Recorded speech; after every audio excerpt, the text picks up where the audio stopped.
Next day, nagising si Catherine nang wala na si Baby Aya sa gitna nila. Habang si Carlos ay humihilik pa din talaga. Dahilan para matawa siya ng mahina. Nakanganga kasi ang assistant sa eksena. Saglit ay hinalikan niya ito sa pisngi at binati kahit tulog pa. Good morning, Carlos. Pagkatapos ay dahan-dahan na bumaba ng kama. Para sana hanapin ang bata kung nasaan na. Di pa man siya nakalabas ng pintuan nang may kumuha sa atensyon niya. Nakakulob na litrato ata. Base kasi sa itsura ay parang litrato na ikinayuko niya. Nasa sahig at sa walang pagdadalawang isip ay pinulot niya. Nang tiningnan ito ay isang pangalan ang tanging lumabas sa bibig niya. Sam! Kasabay ang paglaki ng mga mata. Di makapaniwala at napalingon kay Carlos na tulog pa din sa kama. Bakit may litrato dito si Sam ha? Hindi kaya may connection siya sa nawawalang kaibigan niya? Kasi kung wala, bakit napunta dito ang litrato na to talaga? Muling ibinalin sa litratong hawak ang mga titig niya nang hindi na malayang unti-unting naluha na pala. Hindi maintindihan ang gayo'y nararamdaman niya. Nanginginig ang mga labi na halatang maiiyak na. Panong? Di na natapos ang sasabihin pa sana nang bumukas ang pintuan at iniluwa si Aya. Mama! Tila nagtatakang tawag ng bata.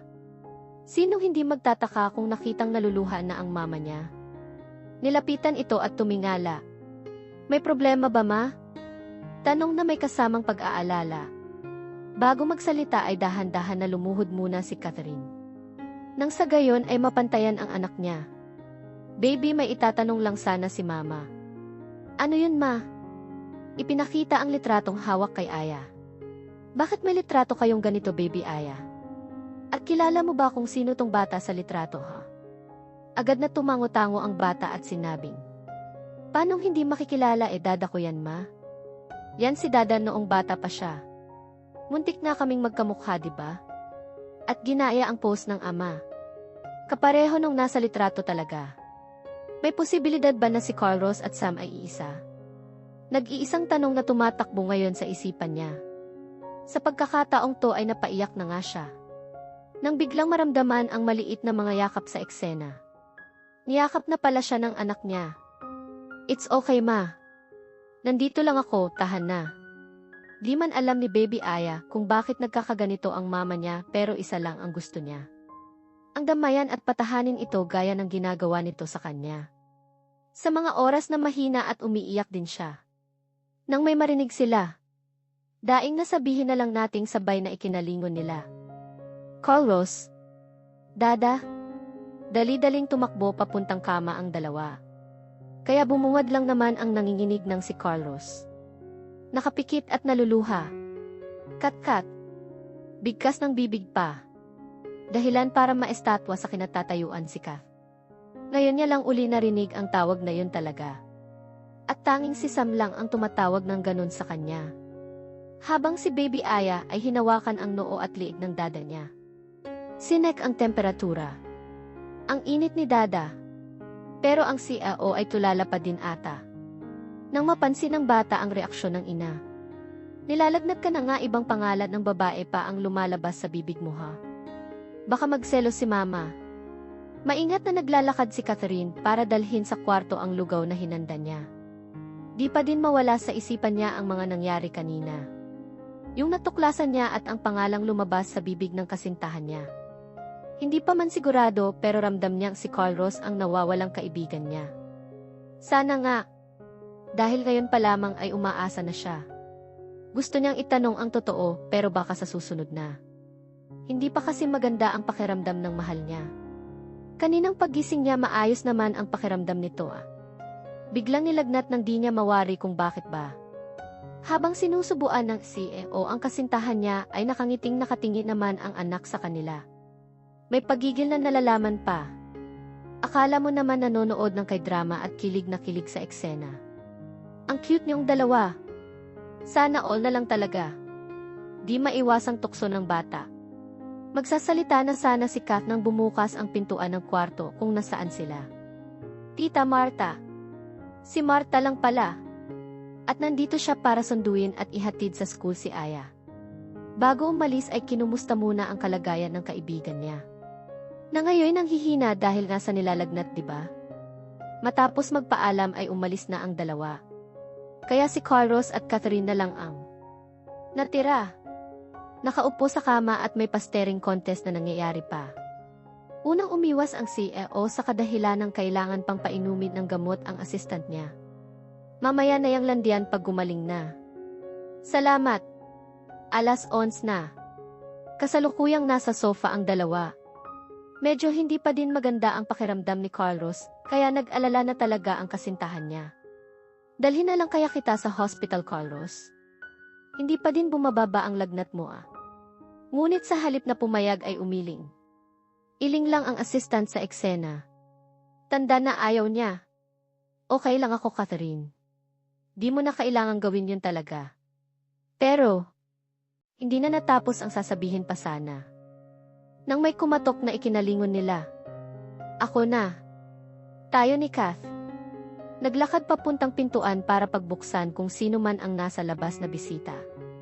At pagbukas niya, Marisa, Catherine, sabay na lumabas sa bibig nang makita at makilala ang isa't isa. Si Carlos naman ay napatayo kahit nahihilo pa. May kailangan ka ba? Bakit nandito ka? Imbes na sumagot ay ibinalin lang ni Marisa ang mga tingin sa kabila. Walang iba kundi sa ex niyang papalapit na sa kinaroroonan nila. Carlos. Di pa man nakapagsalita si Carlos nang agad na yakapin niya. Na-miss kita. Dahilan para mapakunot noo si Catherine. Tila hindi nagustuhan ang eksena. Lalapit na sana para hilahin ang kasintahan niya nang makarinig ng tanong na ikinahinto niya. Nasaan na si Aya? Nasaan ang anak natin, Carlos? Nang mapagtanto ni Carlos ang posisyon nila at mga tinging pinakawala ng girlfriend sa kanila ay agad niyang naitulak si Marisa. Dahilan para mabigla ito sa ginawa niya. Muntik na ngang matumba sa lakas ng pagkakatulak niya. Bakit? Di pa man natapos ang sasabihin pa sana ni Risa nang maunahan niya. Umalis ka na. Nanghihina man pero nagawa pa din ng assistant ang harapin ang ex niya. Kasabay ang malamig na pakikitungo nito sa eksena. Masamang tinitigan ang babaeng minsan nang iwan sa kanya. Habang si Catherine ay di man lang makagalaw sa kinatatayuan niya. Ibig sabihin ang babaeng kayo ay nasa harapan niya ay ang tunay na ina ni Baby Aya. At ex ng nobya niya. Hindi ako aalis, Carlos. Ngayon pa na malaya na ako, ha? Nandito ako para balikan kayo ni Aya. Babalik na ako sa inyong dalawa at hinding-hindi ko na kayo iiwan pa. Babe, mahal pa din kita. Mga salitang tila nagpahinto sa buong paligid nila. Nasabihin na lang nating ikinahina ng buong katawan ni Kat sa mga narinig niya. May sakit at pag-aalalang nilingon ang mahal niya. Na ngayon ay pinipigilan ang sariling ilabas ang galit base sa estado talaga. Nanginginig ang kamao na akala mo manununtok na. Wala ka nang babalikan kaya umalis ka na. Makahulugang bitaw ng salita pa. Pero ang matigas na si Marisa ay pilit ipinaglaban ang karapatang pinaniniwalaan niya. Nagbibiro ka ba? May anak tayo kaya may babalikan pa ako, Carlos. Sa ayaw at sa gusto mo gagawin ko ang lahat mabuo lang uli ang ating pamilya. Sa pagkakataong to ay di na nga mapigilan ni Catherine ang pagtulo ng luha sa kanyang mga mata. Napaatras na parang di na kaya ang makinig sa eksena. Feeling niya kasi ay nanliliit siya. Ngunit bago pa man makalayo, ay agad na nagmadali si Carlos upang hawakan ang mga kamay niya. Hinila at hinalikan sa harapan ni Marisa. Kung ito lang ang tanging paraan.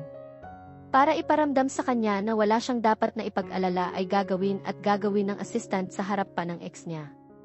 Para na din ilagay sa dapat na kinalalagyan si Risa.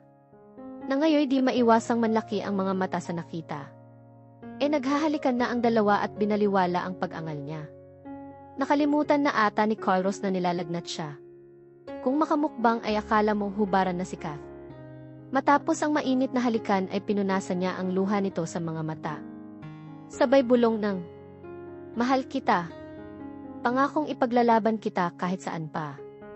Huwag kang mag-alala, ikaw pa din ang ina ni Baby Aya. Ikaw lang maikath."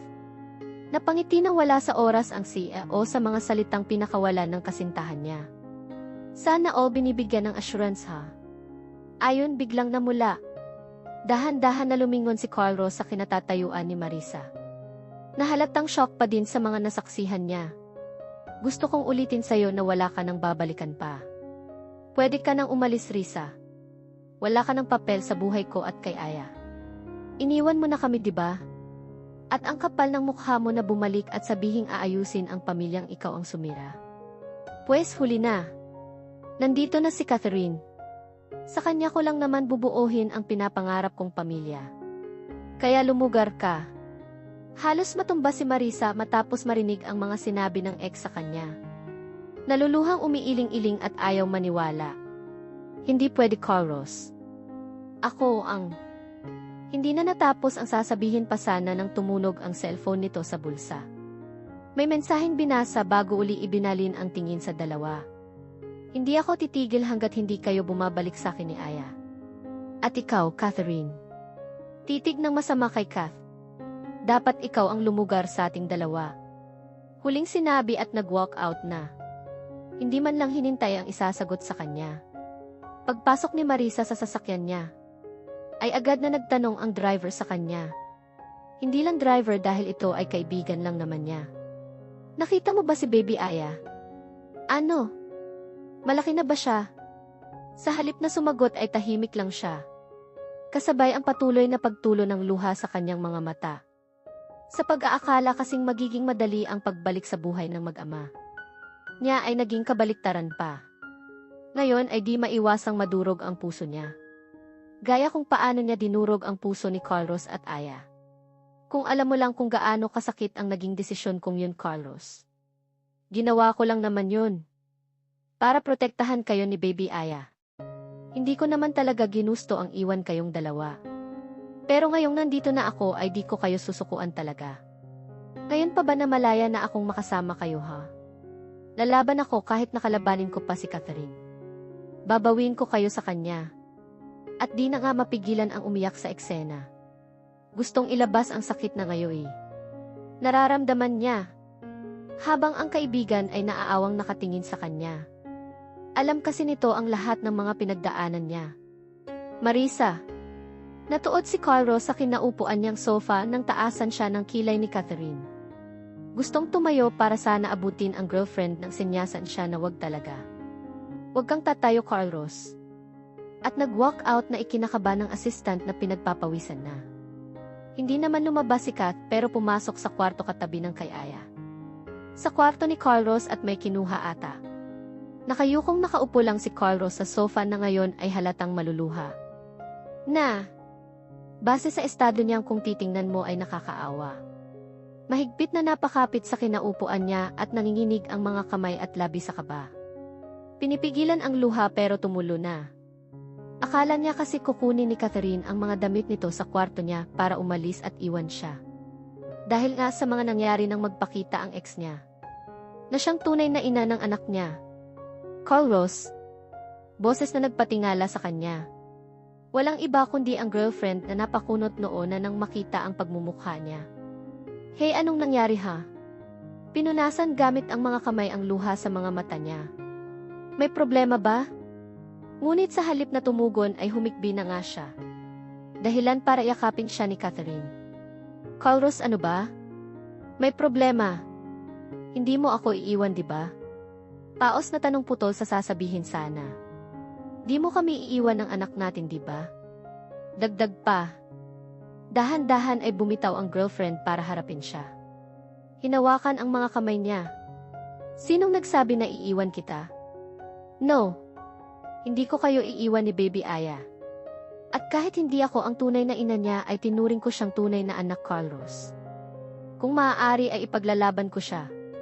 Kahit alam kong wala akong karapatan sa kanya. Batid kong natatakot ka. Hindi ako manhid para hindi maramdaman kung ano ang nararamdaman mo talaga. Huwag kang mag-alala, ipaglalaban natin siya. Nandito ako para samahan at tulungan ka. Mahal na mahal kita. Ganon na din ang anak nating dalawa. Wala pang ilang segundo ay naramdaman na ng sihi ang malambot na labi sa labi niya. Yun ay dahil hinalikan na pala siya ng abot taingang nakangiting mahal niya. I love you too, May Kath. mahal na mahal kita. Hindi na siya sumagot pa at hinubaran ng damit pangtaas ang assistant niya. Kumagat labi na ikinailing niya. Akala ba naman makakascore na ha? Huwag kang assuming, Carlos. Papalitan ko lang yung damit mo dahil pinagpapawisan ka na. May napanguso sa kadahilanang nabigo, haha. Aasa. Sikretong natawa si Catherine. Baka nakakalimutan mong nilalagnat ka pa? Hindi na ah. Nawala na nga.